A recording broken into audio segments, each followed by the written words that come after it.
Hello and welcome to Washington Talk. I'm Eun-jung Cho. The U.S. and South Korea seek to bolster extended deterrence against North Korea's nuclear and missile programs. The U.S. issues sweeping sanctions targeting Russia's war efforts as North Korea continues its support for Russia. Today we discuss these issues in depth.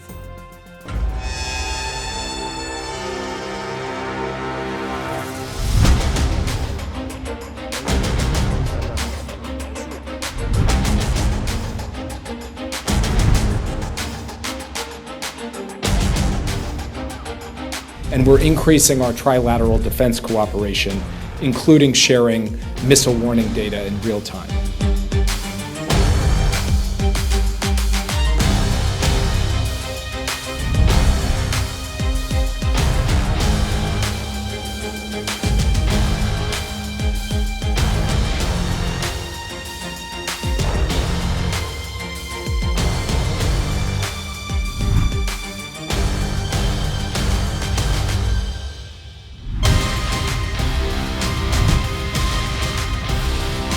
It is not acceptable for Russia and North Korea to be engaged in this kind of trade.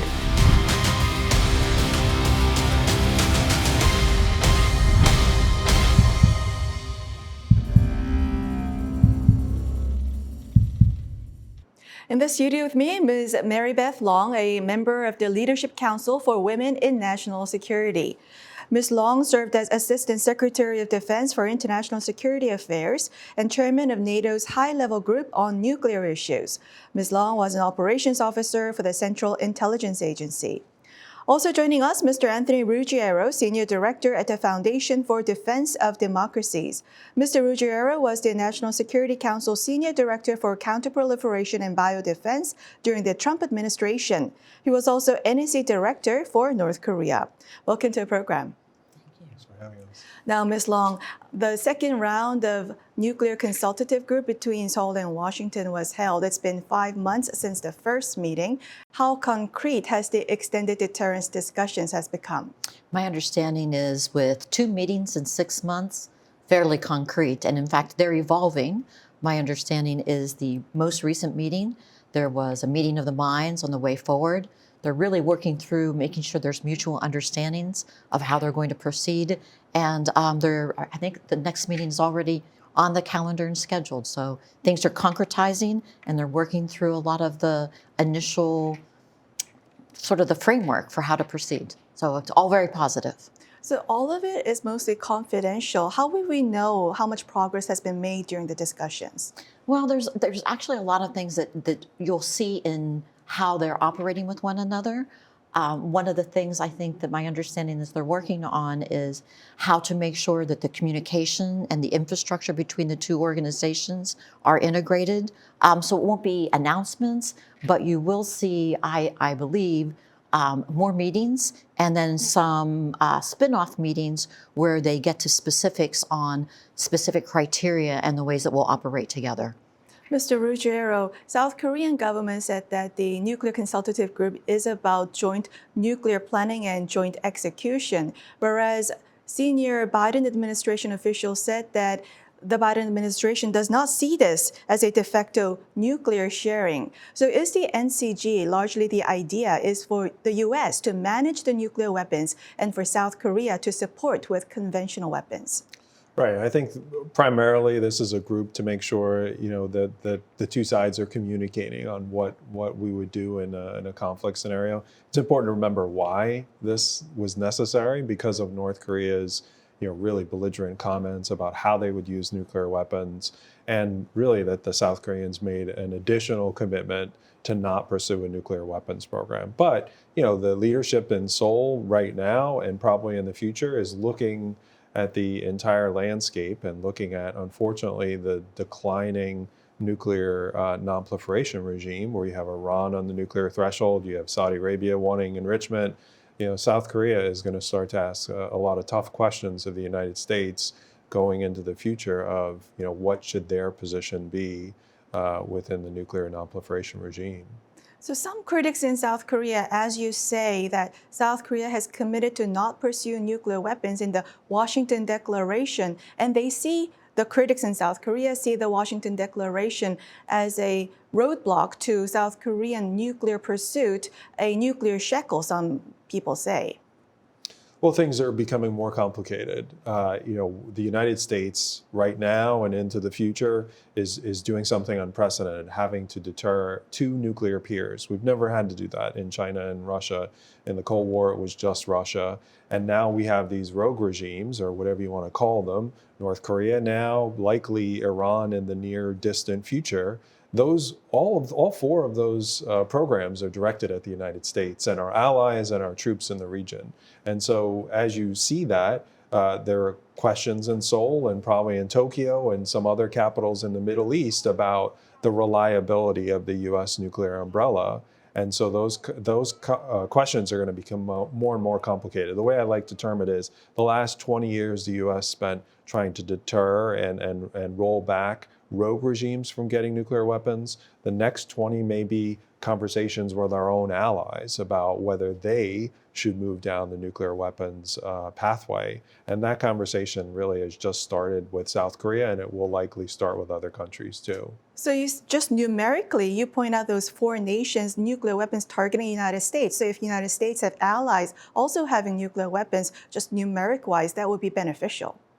Well, like everything else, it's complicated. Nuclear theory, again, most of it was developed during the Cold War, where it was essentially one-on-one. If you add UK and France in there, there's other complicated factors. But I think what we're going to see is that, in the academia, there's going to be a lot of discussion about whether that is safer or better. Those are really, we're at the beginning of that new era of nuclear nonproliferation and deterrence theories, I believe. Ms. Long, there was a report citing sources that President Trump is considering enticing North Korea to freeze its nuclear programs and not to make new nuclear weapons.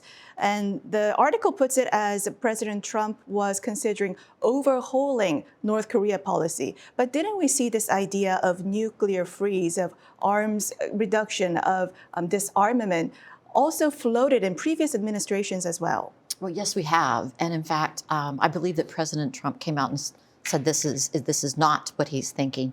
And it would be a real departure from his policy when he was in office.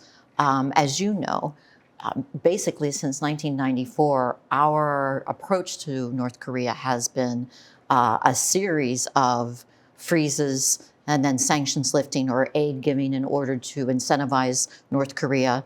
North Korea makes an agreement. North Korea then breaches the agreement, and we end up in this vicious cycle.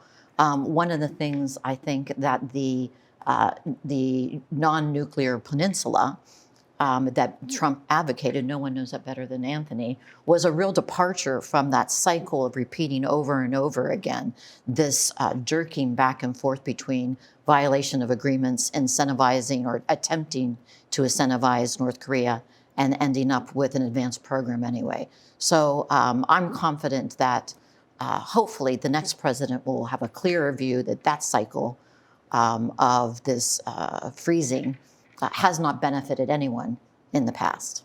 So that freezing has not benefited anyone, but if any U.S. president is eager to have a diplomatic legacy, wants to have any results with North Korea, they may go for any agreement with North Korea.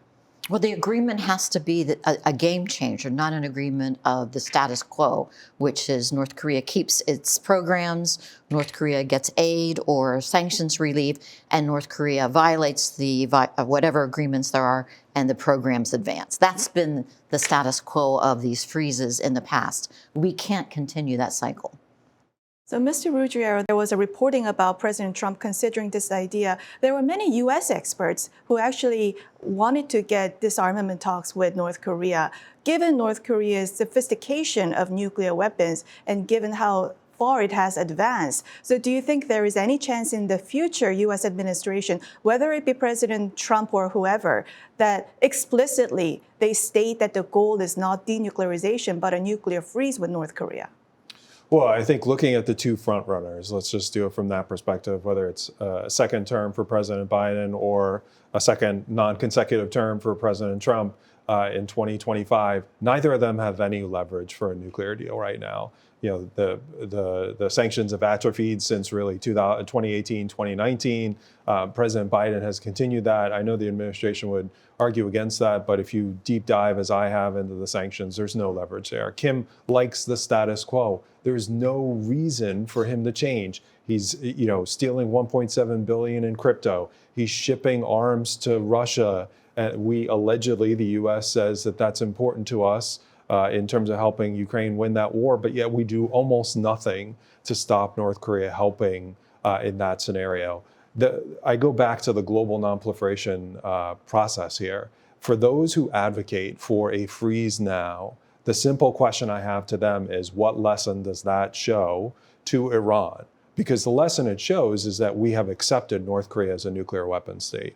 And then Iran can just move forward. They have a better ability to weather whatever sanctions we might put in place because we don't have the wherewithal to go after Europe. And then they will have a nuclear weapon as well. The other complicated part of a North Korea nuclear deal is it's not the negotiating of the deal.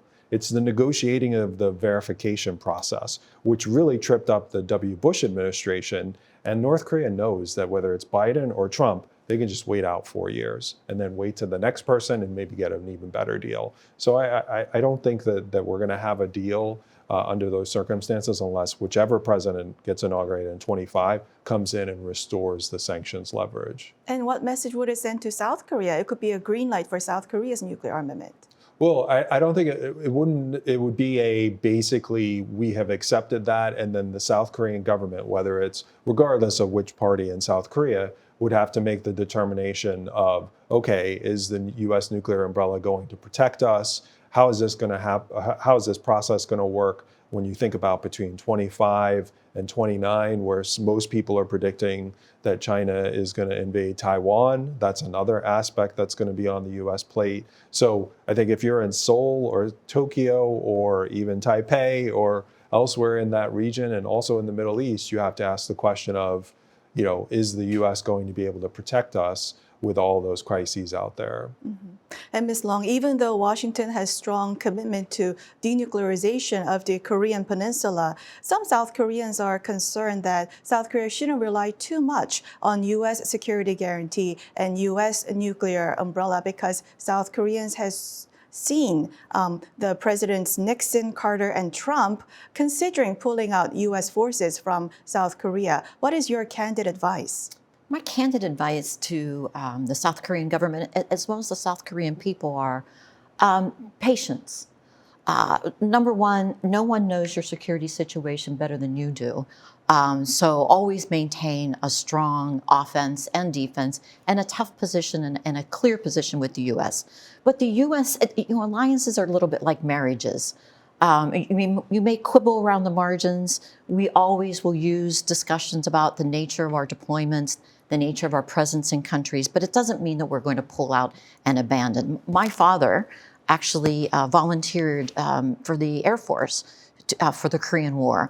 The American people have lost life and limb in Korea. We stand firmly by the Koreans and always will.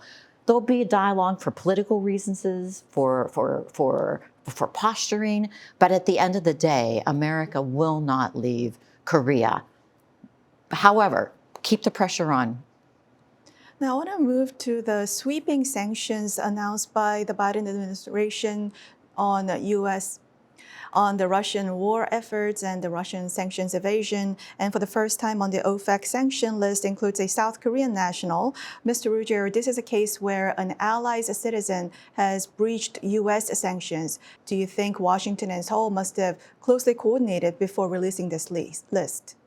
I suspect they have. It's not the first time, unfortunately, that a citizen of an allied or partner country has engaged in sanctions evasion. It happens. There are people who are willing to violate U.S. law, but there are consequences. It happens in the U.S. too. There are people here in the United States. So that's why you see cases from the Justice Department, not just in the Russia sanctions, but certainly in other sanctions programs. But the U.S. has a robust implementation process for that. But I suspect they likely talked to the South Korean government beforehand. And Ms. Long, the South Korean Foreign Ministry says that investigation is ongoing on this person. Do you think Seoul government should punish this person just like the United States did? Not necessarily. I think it would really depend on what South Korean law is and whether or not, I think the bigger picture is probably more important. Does South Korea have laws or restrictions on its own citizens violating sanctions? And if not, should it consider implementing something along those lines? Now, Mr. Ruggiero, there are groups in South Korea that aggressively seek engagement with North Korea and supporting North Korea. From the U.S. government's view, is there a concern that these groups of people are likely be complicit in violating sanctions? And while you were in the White House, did you keep a close watch on them? Were you concerned about these groups who were particularly active during the previous Moon Jae-in government? Well, it's always hard to make hypothetical determinations when it comes to sanctions. I'll just say that sanctions are complicated because, in the scenario you're sketching, you have South Korea's restrictions and laws, you have UN sanctions, and in a lot of ways you have US sanctions as well.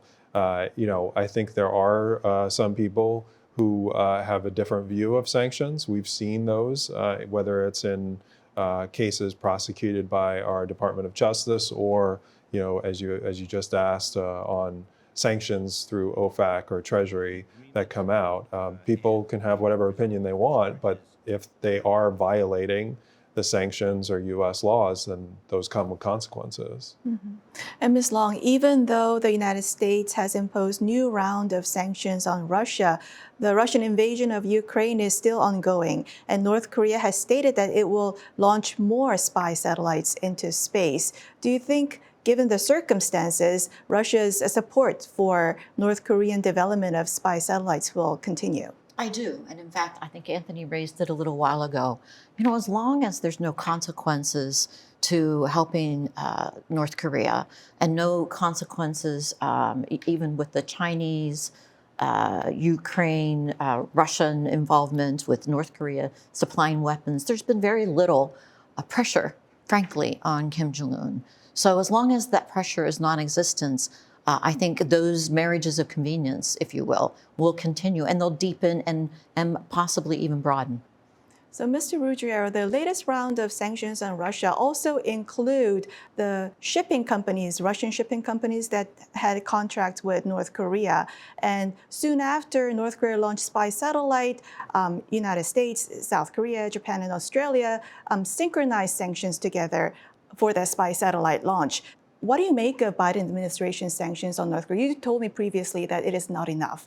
We had 2 more rounds of sanctions. Is this enough now?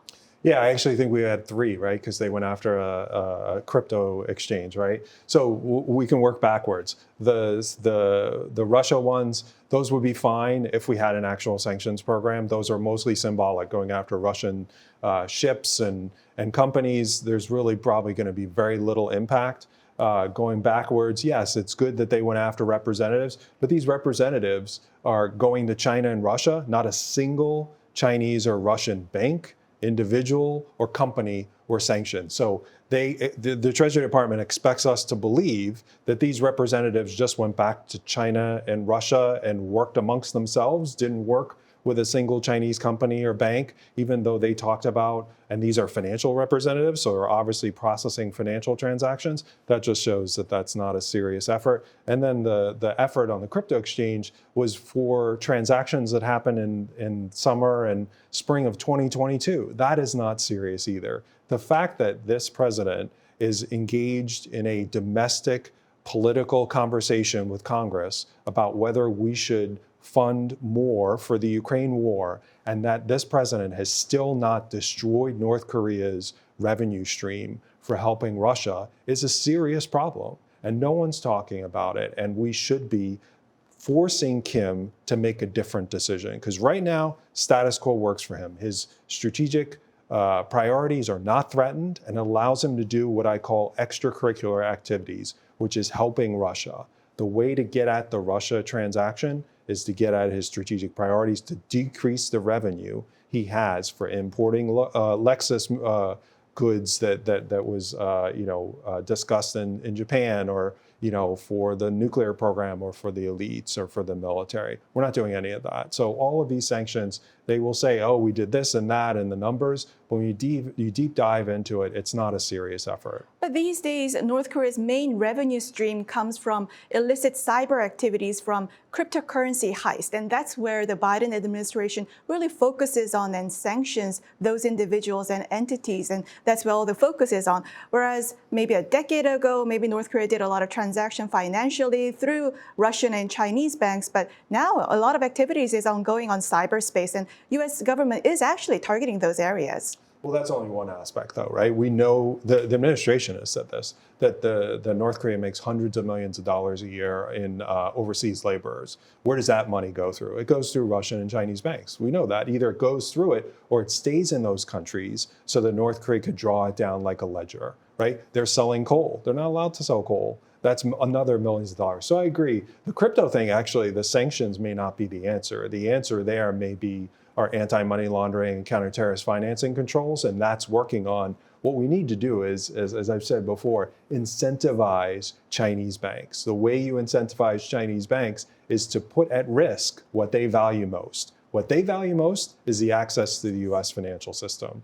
We're not doing any of that now. And when President Obama, after 7 years of ignoring North Korea, woke up and did it in 2016, and President Trump in 2017 and 2018, we actually saw the Chinese start to close down accounts, go after North Koreans inside of China. That's still happening now, and we're not doing any of that. And so, this is not a serious effort. And all this discussion about, well, we can negotiate this or that, that's fine. Americans can do that. The American, whether it's a Republican or a Democrat, but we're just going to, Kim Jong-un is going to eat our lunch because we have no leverage over him. So if that's the decision that we make, maybe just to be able to move on and move to another crisis, but it doesn't make us safer. The Russia-North Korea transfers are so far north. If the imagery and other things are to be believed, that's why, for me, you're not going to impact that directly because they've figured out a way but you can impact Kim's thinking, where if you're putting at risk the things that he holds dear, then maybe he's not helping Putin for what he needs for his war. Ms. Long, the U.S.-South Korea is a value-based alliance, whereas North Korea and Russia are cooperation of convenience. How further do you think Russia and North Korea will cooperate in the future? And do you think at this point any of the countries are thinking of an exit strategy because they're already a nexus of pariahs? And wouldn't you want to be out of that nexus group? I actually think the nexus, so to speak, of this pariah group will probably grow before it diminishes. And it gets back to everything that we're talking about regarding incentivizing bad behavior or having consequences for bad behavior. And right now, we're very short on the consequences side, with a lot of countries being incentivized. In fact, if I were Putin, I would be increasing and doubling down. You're watching the entire world, the EU and the US, really debating about how much more support they want to give Ukraine. That gives the green light for Kim Jong-un and Putin to do more with the weapons support and for him to gain favor with Putin. Same with China. Right now, the US is really struggling and doing a little bit of a dance with China on multiple levels. Again, that incentivizes Kim Jong-un to further incentivize China or to build his alliance there. So I think the real challenge is going to be for the next couple of years is keeping that nexus. The Venezuelans, they dip in and dip out. Iran dips in and dips out of that pariah group. I think, again, it's going to be a very complicated calculation. And if anything, that group is going to grow stronger before it gets weaker and smaller. Well, that's all the discussion that we have for today. Mr. Ruggiero, Ms. Long, thank you very much for joining us. Thank you. It's a Thanks pleasure. for having us. And thank you for watching. We'll be back here next week with U.S. experts to discuss the two Koreas and the region right here from Washington.